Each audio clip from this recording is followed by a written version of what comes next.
A lot of people go through life with shame as their constant companion. Wherever you go, whatever you do, shame is always there, whispering over your shoulder, telling you you're doing it wrong, or that nothing you ever do is good enough, or that you are never good enough. Shame tells you that your imperfections make you less than others. But the reality is just the opposite. They place you on equal ground, because the fact is, no one is perfect. Letting go of shame begins by understanding that your imperfections don't mean you're broken. They simply mean you're human, just like the rest of us.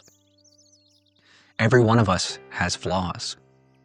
Even the people you most admire carry their own imperfections and insecurities, even if they don't always show it. You see, life is a process of growth, which means everyone is an unfinished work in progress.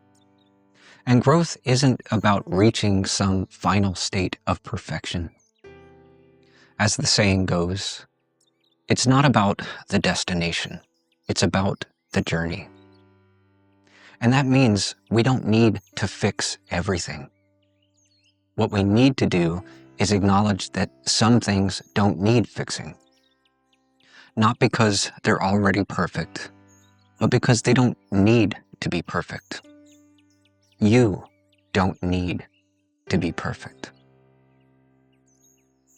Shame thrives on the belief that you should be perfect, that you shouldn't have any flaws or imperfections.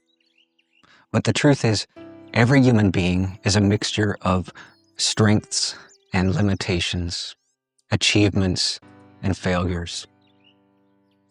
And part of growing means acknowledging the complexity of life, acknowledging both your weaknesses and your strengths, and not letting your mistakes and failures overshadow your accomplishments, not letting your limitations blind you to your abilities, and not getting stuck in the belief that you can't learn or improve.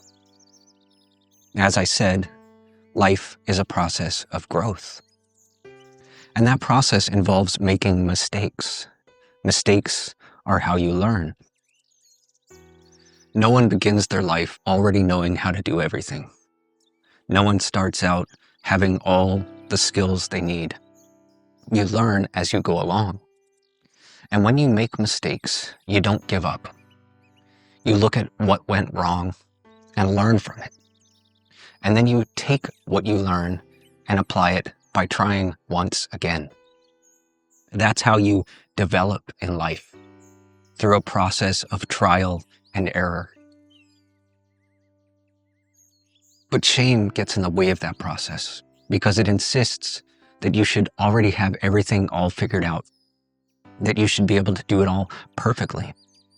And so in other words, it demands the impossible and then condemns you for failing to meet its impossible standards. Shame is not your friend. Shame is not there to help you grow. If anything, it holds you back. And it's not that shame is malicious. It's just misguided. It has a very narrow way of seeing things. It focuses on your flaws in such a way that it doesn't see your strengths, your efforts, your progress, or potential. It doesn't see your virtues. It doesn't see your value. And so it offers you no encouragement or guidance because it doesn't see beyond its narrow point of view. And if you dropped your shame, if you simply stopped listening, you wouldn't lose anything. In fact, there's a lot that you would gain. There's a lot that you would discover. Instead of seeing only obstacles, you would discover opportunities. You would see your limitations not as mere vacancies, but as a space in which to grow. And you would learn to see yourself more clearly and honestly without collapsing into hopelessness and despair. But rather with compassion and understanding, you would find the inspiration to rise up to the occasion, to express yourself more fully, and to live in a way that honors your gifts and talents instead of hiding them from the world. But most importantly, you would gain yourself. The self that's been buried under the weight of judgment and criticism. The self that's been hiding under insecurities and doubt. The self that's been waiting to be let out of the prison of shame. And if you would be willing to open that door and step through it, there's a whole world of possibility awaiting you.